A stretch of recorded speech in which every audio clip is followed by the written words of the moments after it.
Continuing. Barbie greeted his colleague, as Mingoya remembers it. "Hello, comrade. What do I hear? Are you working for a new employer?" Mingoya answered with surprise. "For what? For who, then?" Barbie. "Nah, for Mr. Ward, for example." Mingoya feared reproach. "Yes, doesn't the organization allow that?" Barbie laughed. "It's okay. There has to be cooperation," unquote. Let me read that again. Barbie greeted his colleague, as Mingoya remembers it. "Hello, comrade. What do I hear? Are you working for a new employer?" Mingoya answered with surprise. "For what? For who, then?" Barbie. "Nah, for Mr. Ward, for example." Mingoya feared reproach. "Yes, doesn't the organization allow that?" Barbie laughed. "It's okay. There has to be cooperation." Mingoya says that it was first clear to him on that day that Barbie had become a top man for the CIA, because only top people knew the names of the other agency employees. The Moon Man Tom Ward was Klaus Barbie's CIA contact. The Moon Man Tom Ward was Klaus Barbie's CIA contact man only preceding and directly after the putsch of 1980. Reading that last sentence one more time, because a very, very short sentence, a very, very big meaning. The Moon Man Tom Ward was Klaus Barbie's CIA contact man only preceding and directly after the putsch of 1980.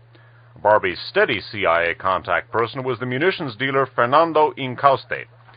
He boasted that he had direct contact with President Reagan, whom he allegedly knew during the latter's California governor days. Another one of Barbie's steady CIA contact people was Jorge Portugal, also a munitions dealer.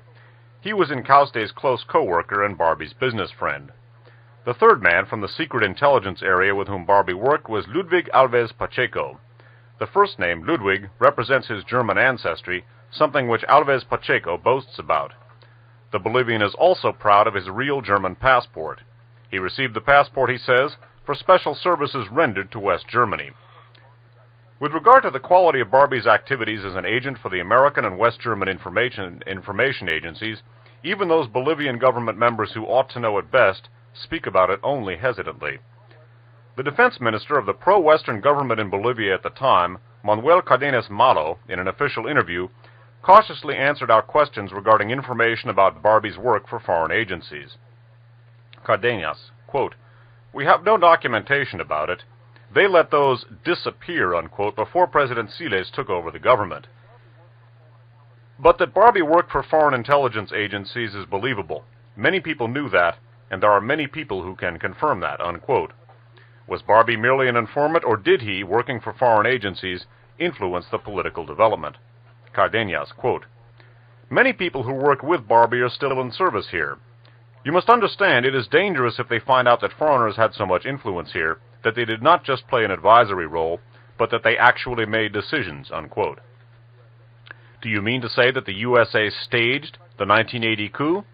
Cardenas hesitates, then answers, quote, "Let me say it like this, and then you can quote me. If there isn't a coup happening today, it is only because the Americans are not interested in a coup." So, I misread that last sentence. If there isn't a coup happening today, it is only because of one reason. Because it is the first time that the Americans are not interested in a coup, unquote. So recapping very briefly, because we have some more information to go into, the fiancés of death, acting at the behest of major cocaine traffickers and in cahoots with the government, acting also with the U.S. government, and Klaus Barbie, the head of this organization, who had previously worked for the U.S. Counterintelligence Corps as well as the Gehlen Organization, sets up this brutal coup in 1980. After the coup, the government basically takes over the cocaine trade, Garcia Meza and Arce Gomez cornering most of the proceeds, with the strong-arm help of Klaus Barbie working for the Central Intelligence Agency, and apparently, according to the people on the inside, the United States heavily involved in setting up the coup that brought them to power. Now, this is an interesting situation, and again, the use of the fiancés of death to eliminate competition for the government-allied cocaine traffickers, very reminiscent of Henrik Kruger's scenario in the Great Heroin Coup. And again, bear in mind the triad of U.S. intelligence, international fascism, and the drug trade that's the focus of the broadcast this evening. Now, in the concluding portion, my mouth's getting kind of tired too. In the concluding portion of the broadcast tonight, we're going to take a look at some things sort of bringing some of this information up to date. Although the Contra operation in Nicaragua has gotten the largest amount of publicity, the largest U.S. covert operation is in Afghanistan. The United States is supplying hundreds of millions of dollars every year to the Afghan rebels, and apparently the drug trade, opium and hashish in particular, is heavily involved in the financing of the arms for the Afghan rebels, and a lot of that is winding up in the United States from the so-called Golden Crescent area of Iran, Afghanistan, and Pakistan. And we're going to take a look at the postscript of Henrik Kruger's great heroin coup, where in 1980 he was able to pin down and pinpoint some of the key narcotics trafficking elements for the Afghan rebels. All right, reading again from The Great Heroin Coup by Henrik Kruger. One needn't be an apologist, Mr. Kruger writes, for Russia's involvement in Afghanistan to see history repeat itself in CIA support for the side financing its operations with opium. By the time the agency admitted supplying arms to Afghanistani insurgent groups, it had long been known that the same groups supported themselves via the drug traffic. As reported a year earlier, quote, feudal landlords whose buildings are threatened with confiscation by the Taraki government are bringing the produce from their poppy crops into Pakistan and use the proceeds to buy rifles, explosives, and other weapons. Pakistani arms merchants report that their new customers come in daily, and business is booming. Guns for drugs, Kruger writes, the same scenario is in Laos, Burma, and Latin America.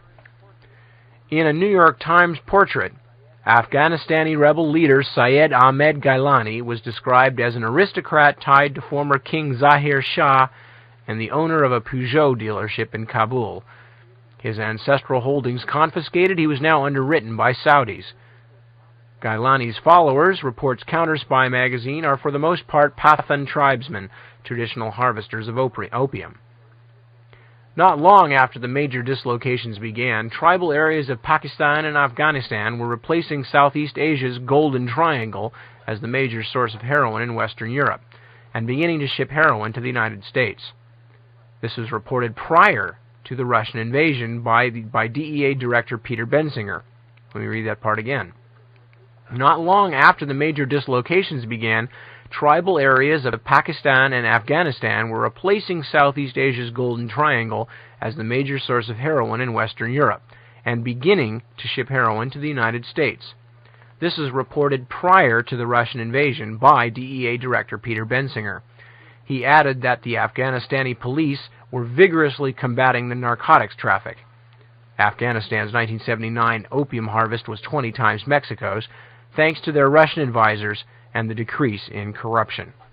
Now, the involvement of the Afghan rebels with the narcotics traffic, and bear in mind that they are the recipients of the largest U.S. covert aid now being provided by the intelligence apparatus, that information can be updated from a number of different sources. We're going to take a look at one right now. Reading now from the New York Times of Wednesday, June 18th, 1986. This is an article entitled Afghan Rebels Victory Garden, Opium. It's by Arthur Bonner. It's dateline Musakala, Afghanistan. Fields of purple, red, and white poppy flowers, contrasting brilliantly with the dull gray of the surrounding deserts, stretched toward the horizon. In one field, where the petals had fallen to the ground, a line of farmers scraped a brownish-black gum from pale green pods about the size of golf balls. They were harvesting opium that, according to dozens of Afghan rebel commanders and fighters, helps finance their war against troops of the Soviet and Afghan armies. The rebels, encountered here and elsewhere on a 1,000-mile journey through 3 southern Afghan provinces, admitted they are involved in poppy cultivation. The war, the rebels said, created its own economic and moral imperatives.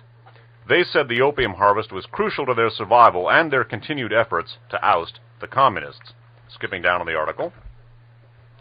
In the shade of an ancient tree to the side of a field where the farmers worked in Musakala, an Islamic teacher explained the importance of opium to the rebels. "How else can we get money?" said the teacher, an elderly man named Mohammed Razul, with a thick gray and black beard and large, watery eyes. His brother, Nazim Akhundzada, is regarded by other rebels as the most powerful commander in Helmand province. They said the family has large land holdings that include extensive poppy fields. Quote, "We must grow and sell opium to fight our holy war against the Russian non-believers," Mr. Razul said. Comments like this were heard from dozens of rebels during the journey. Islam does not forbid the harvest, Mr. Razul asserted. Islamic law bans the taking of opium, but there is no prohibition against growing it, he said. The month-long journey with a West German medical team included scenes like this one in poppy fields in every village and town. All the areas were controlled by Afghan rebel commanders and their followers. International anti-narcotics officials in Pakistan say they believe that Afghanistan is the largest single source of illicit opium. American officials estimate that the Afghan crop this year will be 800 metric tons. A State Department report to Congress in February described Afghanistan and the bordering tribal areas of Afghanistan as, quote, the world's leading source of illicit heroin exports to the United States and Europe. Taking that again. A State Department report to Congress in February described Afghanistan and the bordering tribal areas of Pakistan as, quote, the world's leading source of illicit heroin exports to the United States and Europe. Ali Ahmad, a rebel commander in his mid-20s, was interviewed amid the ruins of the town of Sangin, about 60 miles northwest of Kandahar. He and his father are the military rulers of the area, with more than 1,000 Afghan rebels under their control. Their family also has extensive farmland.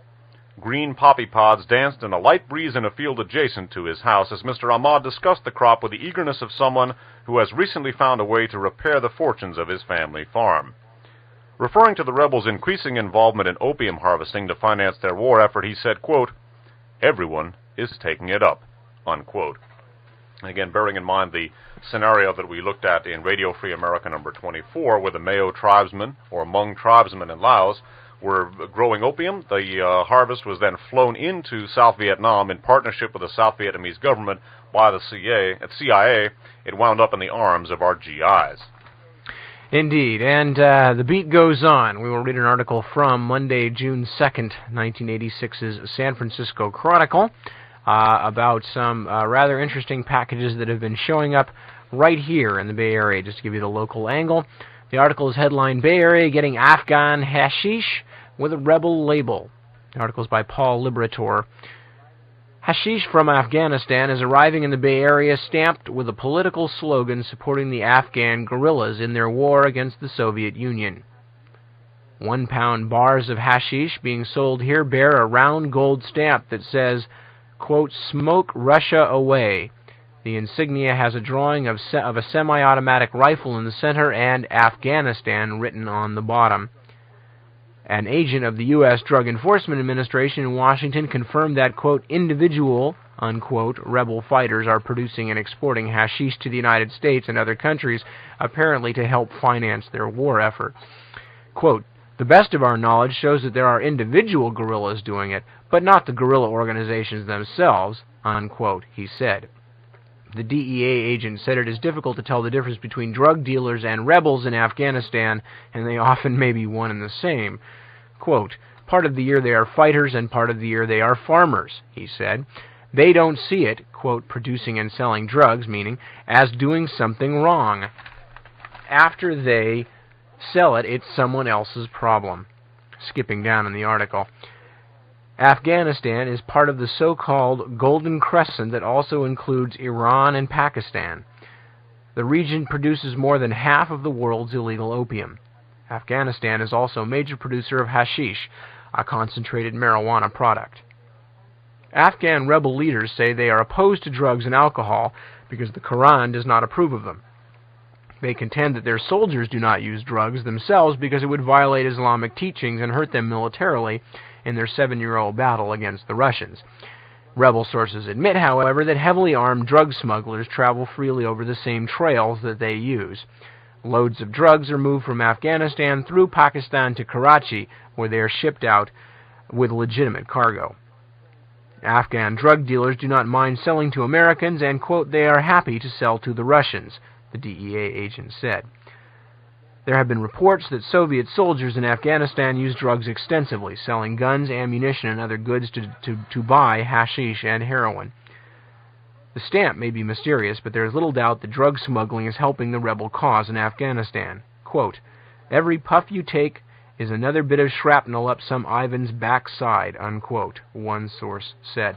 Well, of course, what's entertaining here in a kind of a sick way is the DEA's attempt to maintain that it's the individual rebels that occasionally might happen to, in fact, ship a little bit of drugs here and there back and forth. When, as we've been examining in almost nauseating detail for the past 4 or 5 months, this has been going on forever. As a matter of fact, the United States seems unable to find covert military allies to support who don't seem to be involved in the drug trade, rather than it being a couple of lone wolf drug dealers who just happen to use the same trails as the Mujahideen. Now, as we mentioned, in May we're going to be doing 3 4-hour programs, Radio Free America programs about the Iran-Contra scandal. The team that in an article I'm about to read you, which is referred to as the secret team, is not only heavily involved in cocaine smuggling in order to finance the Contra operation, but has been involved in a big way with many of the U.S. intelligence narcotics operations over the years. Reading now from the San Francisco, we're going to go into this, by the way, in much more detail in our 3-part series in May. Reading from the San Francisco Examiner of Monday, December 29th of 1986. This is an article by Vince Bielski, B-I-E-L-S-K-I, headlined, Secret Team Linked with Iran Scandal. Subheaded, Suit Traces North's Unit to CIA Activities in 60s. A secret team, unquote, of former CIA and military officials and arms dealers was involved in the covert weapons shipments to Iran and the Nicaraguan Contra rebels under the direction of fired White House aide Lieutenant Colonel Oliver North, according to an affidavit filed in a Miami lawsuit. Roots of the team date to the secret U.S. war against Cuba in 1961, and its members have since been involved in political assassination programs in Laos, Vietnam, Chile, and now Nicaragua, the affidavit says. The team has also been involved in opium and cocaine trafficking to fund their operations, as the affidavit filed December 15th in a Miami federal court in support of a lawsuit brought by Dan Sheehan, an attorney with the Christic Institute in Washington, D.C. The suit names 29 alleged operatives in the arms network as defendants and alleges that they supplied the explosive used in the May 1984 assassination bid against Contra leader Aden Pastora in Nicaragua, in which 8 people were killed and Pastora was wounded. The plaintiffs, Martha Honey and Tony Avergan, are U.S. journalists who are seeking damages for injuries they suffered in that bombing. The affidavit is based on information from 79 sources, Sheehan says. The defendants who make up the secret team include former high-ranking CIA officials Theodore Shackley and Thomas Clines, retired Major General Richard Secord, former CIA agent Rafael Quintero, and arms dealer Albert Hakim of Los Gatos. In the affidavit, Sheehan says he learned of the clandestine group from a former U.S. intelligence officer who worked in Iran, a retired CIA officer, and a former Air Force officer. The intelligence officer discussed, quote, the existence of a secret team of former high-ranking American CIA officials, former high-ranking U.S. military officials, and Middle Eastern arms merchants, who also specialized in the performance of covert political assassinations of communists, and which carried on its own independent American foreign policy regardless of the will of Congress, the President, or the CIA, the affidavit says. The source said the team had been set up in the 70s under the supervision of Shackley and Clines, who were then with the CIA. They joined with Secord and Hakim and went private, unquote, the affidavit says, after leaving the agency in 1982. Before I continue with the article, bear in mind the statement, the information presented in Henry Kruger's The Great Heroin Coup about these, quote, former operatives. Skipping down on the article, Shackley and Clines worked together at the CIA as early as 1961, after the CIA-backed Bay of Pigs invasion of Cuba, the affidavit says. Shackley, the CIA station chief in Miami, and Clines, his deputy, directed Operation Mongoose, a covert operation of guerrilla raids into Cuba in 1961 through 3, the affidavit says. Exiles involved in the secret war against Cuba have reportedly resurfaced to play a role in the Contra arms network, including Quintero, Felix Rodriguez, and Luis Posada Carrillo. Rodriguez and Posada allegedly operate from Ilopango Air Base in El Salvador, where arms for the Contras are apparently stored and shipped to the Contras. In 1963, several CIA operatives under Shackley's direction were, quote, caught smuggling narcotics into the U.S. from Cuba, the affidavit reads. 2 years later, the operation was shut down, and Shackley and Clines were transferred to Laos, where Shackley was made CIA Deputy Chief of Station, and Clines continued as his deputy, the lawsuit alleges. According to the affidavit, in 1966 through 71, Shackley and Klein's directed the Special Operations Group, which trained and used Mayo tribesmen, quote, to secretly assassinate over 100,000 non-combatant village mayors, bookkeepers, clerks, and other civilian bureaucrats in Laos, Cambodia, and Thailand, unquote. That operation was funded by profits from an illegal opium trade run by a Laotian named Vang Pao, this lawsuit alleges. Interrupting, we went into that in great detail in information from Alfred McCoy's The Politics of Heroin in Southeast Asia in Radio Free America number 24. Continuing. In 1966 and 6 through 68, the affidavit says, the commander of the Special Operations Group was now retired Army General John Singlaub, who has said publicly that he is helping arm the Contras, according to the affidavit. One of Singlaub's deputies at the time, the lawsuit says, was then Marine Corps Major Oliver North. Also involved with Shackley and Klein's in the assassination program in Laos was Secord, then a deputy air wing commander with the Air Force, the affidavit says. In 1971, Shackley and Klein's were transferred to the United States, where Shackley became chief of the CIA's operation in the Western Hemisphere, and Klein's continued as his deputy. From their new post, they directed the Track 2 operation in Chile, which played a role in the assassination of Chilean President Salvador Allende and the overthrow of the elected Chilean government in 1973, the affidavit reads. In 1974, the two were transferred to Vietnam, where Shackley joined the CIA station, and Klein's was once again his deputy.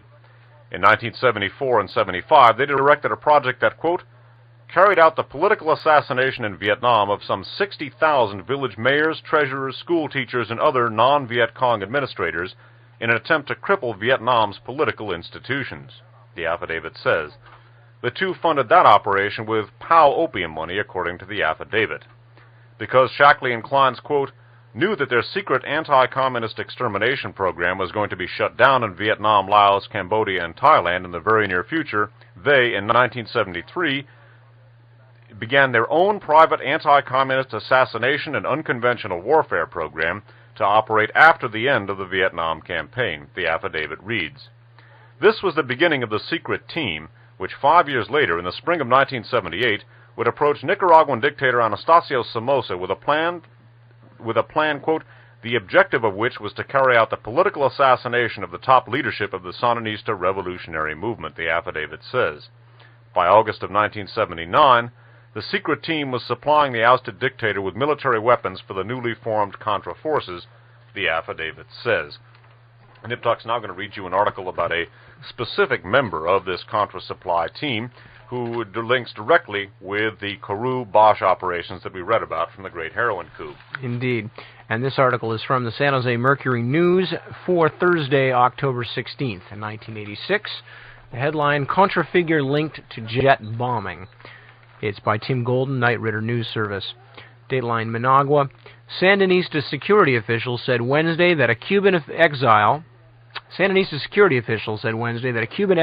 who allegedly helped run an El Salvador-based Contra supply operation is an escapee from a Venezuelan jail where he was being held for the 1976 bombing of a Cuban jetliner.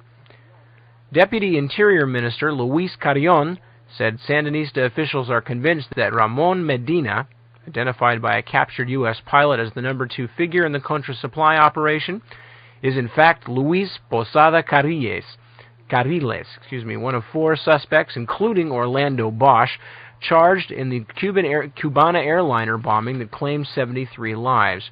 Posada Carriles escaped from prison last year. Carrion said at a news conference Wednesday in Managua that Eugene Hasenfuss, the American captured 2 weeks ago, had identified Posada from photographs shown him by interrogators. He also cited other unidentified Sandinista intelligence sources he said indicated that Medina and Posada were the same person. Quote, "We are certain that it's him," Carrion said. Skipping down in the article. Posada Carriles was arrested in Venezuela a few weeks after a bomb exploded in the Cubana Airlines DC-8 shortly after it took off from Barbados on October 6, 1976, heading for Havana.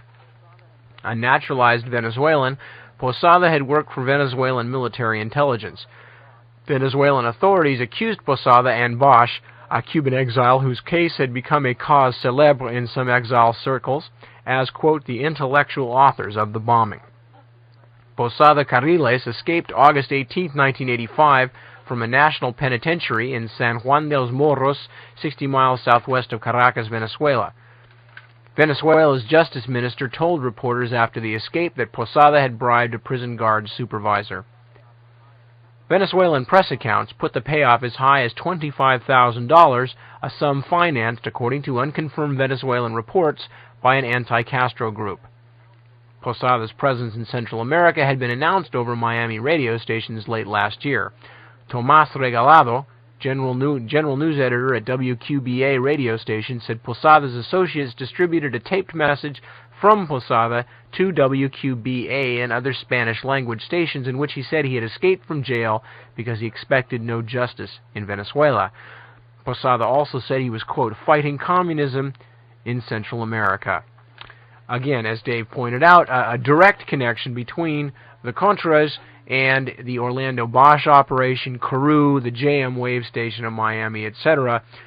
Further proof, if any, was really needed at this point, that basically the whole Contra operation is merely an outcropping of the Bay of Pigs operation. It's just Bay of Pigs Part 6 or something like that, whatever the number would be by now. And the heavy involvement, as indicated in the article I read before, the one Nip just read, of this same team, Theodore Shackley, the head of JM Wave, where he came directly from Berlin, and this whole team involved, which obviously weaves in a very direct way throughout the entire Radio Free America series we've been doing, and of course, the heavy intersections between this team and the Triple Wilson team. We're going to be going into that and other things in the three-part series in May.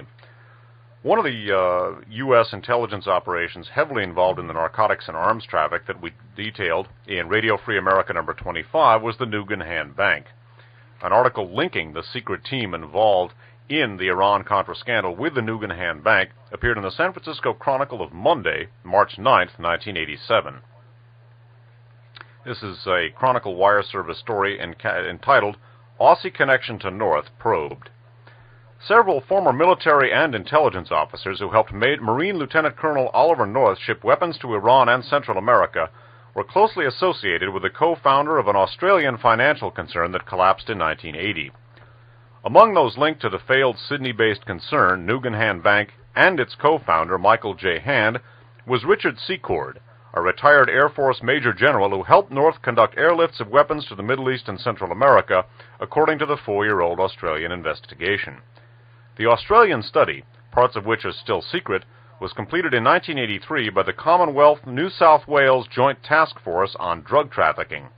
The study is receiving scrutiny again in Washington because of the details it contains about activities and movement of weapons around the world by many of the figures involved in the Iran-Contra affair. The Australian report also concluded that several former CIA officials and contract operatives, among them Theodore G. Shackley, Thomas G. Kleins, and Rafael Quintero, were involved in military and intelligence-related activities with Hand and other top officers of the Nugan concern. The Tower Commission report on the Iran-Contra affair and other published reports have linked all of these men to operations in the Middle East and Central America directed by North, the National Security Council aide dismissed in November by President Reagan. Secord and the other men in the network are the focus of an investigation by the Senate Foreign Relations Committee. The Australian study, a congressional aide said, provides additional evidence that will help the committee determine whether this group simultaneously functioned over the years as official government intelligence agents while also conducting legal and illegal operations for profit. The Australian study does not demonstrate that Secord, Shackley, Kleins, or Quintero smuggled weapons or narcotics. It does say, however, that these men were close to Hand, a former Army Green Beret and military intelligence officer who served in Laos during the late 1960s with a CIA-owned airline named Air America. Well, if the Australian study doesn't name it, just about everything else that we've dealt with in this series does. The point being, again, that the team involved in the Iran-Contra scandal goes clear back to the entire milieu of the U.S. national security establishment's heavy involvement with drug smuggling that we have detailed in this and the other 3 previous Radio Free America programs about the CIA and the national security establishment's drug trafficking operations. The next broadcast, Radio Free America number 28, we'll deal with the LSD trade, the psychedelic subculture of the 1960s, and the heavy, massive involvement of our national security establishment in bringing that about. And we will document that next month. Then we're going to be, in a sense, extending this discussion in May with 3 4-hour programs about Iran-Contragate.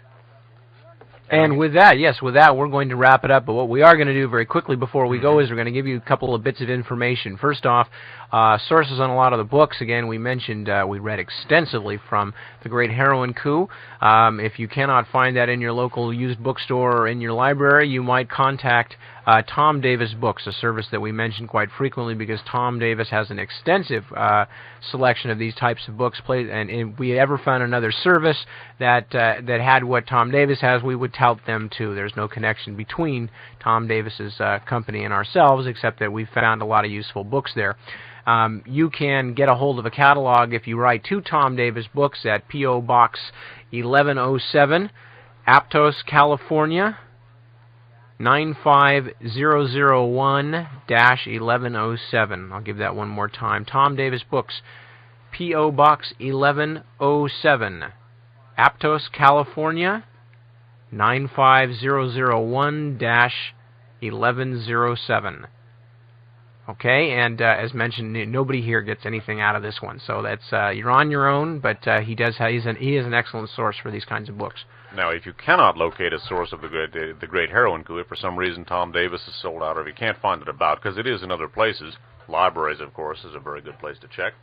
The Radio Free America shows, all 26 to date, plus number 27, which will be going down there this week, are available from a tape duplication service, as are our Guns of November shows and a lot of different One Step Beyond shows on permanent file down at this tape service. The name of this tape duplication service is DAVCore, D-A-V-K-O-R-E. They're located at Suite 1300D, as in DAVCore, Space Parkway, 3 words just like it sounds. That's in Mountain View, California, zip code 94043. The phone number is area code 415-969-3030. Write or phone to the attention of Paul. Once again, DAVCore, D-A-V-K-O-R-E, located at Suite 1300D, Space Parkway, Mountain View, California, 94043. Phone number, area code 415-969-3030. Write or phone to the attention of Paul. And again, neither Nip nor myself nor the station makes any money off of this. We have no financial connection with the organization. In fact, I just got done paying a very large bill this past week for some copies they made for me. So, all right, and with that, we are going to prepare to roll on out the door. We're going to play a song for you that you might find entertaining as we go. We do want to mention that unlike tonight, which was an odd Sunday night for us since it was a Radio Free America, next Sunday will be the usual One Step Beyond show from 8 to 11 o'clock. And probably with time for phone calls and all of those things that make One Step Beyond shows different from Radio Free America shows. I don't know if they make them easier, but they make them different. So don't go away and stick around. There will be music on till 2 o'clock, but first we're going to play a little song that came from an open mic show here up at the radio station, and then we're going to bid you goodnight. So for Dave Emery and myself, Nip Tuck, thank you for joining us. And thank you for listening to Radio Free America here on KFJC. This song got us thrown out of the Keystone chain. And I don't know why we're... Continuing. Barbie greeted his colleague, as Mengoya remembers it. "Hello, comrade. What do I hear? Are you working for a new employer?" Mengoya answered with surprise. "For what? For who, then?" Barbie: "Nah, for Mr. Ward, for example." Mengoya feared reproach. "Yes, doesn't the organization allow that?" Barbie laughed. "It's okay. There has to be cooperation," unquote. Let me read that again. Barbie greeted his colleague, as Mengoya remembers it. "Hello, comrade. What do I hear? Are you working for a new employer?" Mengoya answered with surprise. "For what? For who, then?" Barbie: "Nah, for Mr. Ward, for example." Mengoya feared reproach. "Yes, doesn't the organization allow that?" Barbie laughed. "It's okay. There has to be cooperation." Mengoya says that it was first clear to him on that day that Barbie had become a top man for the CIA, because only top people knew the names of the other agency employees. The Moon Man Tom Ward was Klaus Barbie's CIA contact. The Moon Man Tom Ward was Klaus Barbie's CIA contact man only preceding and directly after the putsch of 1980. Reading that last sentence one more time, because a very, very short sentence, a very, very big meaning. The Moon Man Tom Ward was Klaus Barbie's CIA contact man only preceding and directly after the putsch of 1980. Barbie's steady CIA contact person was the munitions dealer Fernando Incauste. He boasted that he had direct contact with President Reagan, whom he allegedly knew during the latter's California governor days. Another one of Barbie's steady CIA contact people was Jorge Portugal, also a munitions dealer. He was Incauste's close co-worker and Barbie's business friend. The third man from the secret intelligence area with whom Barbie worked was Ludwig Alves Pacheco. The first name, Ludwig, represents his German ancestry, something which Alves Pacheco boasts about. The Bolivian is also proud of his real German passport. He received the passport, he says, for special services rendered to West Germany. With regard to the quality of Barbie's activities as an agent for the American and West German information agencies, even those Bolivian government, it is only because the Americans are not interested in a coup. So, actually, I misread that last sentence. If there isn't a coup happening today, it is only because of one reason. Because it is the first time that the Americans are not interested in a coup, unquote. So recapping very briefly, because we have some more information to go into, the fiancés of death, acting at the behest of major cocaine traffickers and in cahoots with the government, acting also with the U.S. government, and Klaus Barbie, the head of this organization, who had previously worked for the U.S. Counterintelligence Corps as well as the Gehlen organization, sets up this brutal coup in 1980. After the coup, the government basically takes over the cocaine trade, Garcia Meza and Arce Gomez cornering most of the proceeds, with the strong-arm help of Klaus Barbie working for the Central Intelligence Agency, and apparently, according to the people on the inside, the United States heavily involved in setting up the coup that brought them to power. Now, this is an interesting situation, and again, the use of the fiancés of death to eliminate competition for the government-allied cocaine traffickers, very reminiscent of Henry Kruger's scenario in the Great Heroin Coup. And again, bear in mind the triad of U.S. intelligence, international fascism, and the drug trade that's the focus of the broadcast this evening. Now, in the concluding portion, my mouth's getting kind of tired too. In the concluding portion of the broadcast tonight, we're going to take a look at some things sort of bringing some of this information up to date. Although the Contra operation in Nicaragua has gotten the largest amount of publicity, the largest U.S. covert operation is in Afghanistan. The United States is supplying hundreds of millions of dollars every year to the Afghan rebels, and apparently the drug trade, opium and hashish in particular, is heavily involved in the financing of the arms for the Afghan rebels, and a lot of that is winding up in the United States from the so-called Golden Crescent area of Iran, Afghanistan, and Pakistan.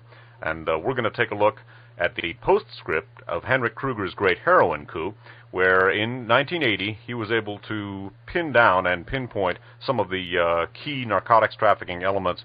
Members who ought to know it best speak about it only hesitantly.